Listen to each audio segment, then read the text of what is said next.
Нурсен Нәбиуллина, Руслан һәм Алия. Руслан әле кечкенә, ул ишек алдындағы балалар бакчасына йөри. Алия инде зур кыз, мәктәпкә йөри, 2нче сыйныфта укый. Алия зур да, акыллы да. Ул энәсенә һәр чак булыша, аны тәртипкә өйрәтә. Шулай бер вакыт Руслан бакчадан кайткач, кулын юып ашарга утырды.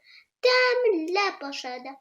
Унан торып китте дә идәндәге машиналарына барып тотынды. Ду килеп машиналары белән уйный башлады. Руслан, син нәрсә оныттың? Дип сорады анан апасы Алия. Нәрсә, әле тагын берәр тәмле әйбер калдымы? Әйе, нәрсә калды? Уйлап кара әле.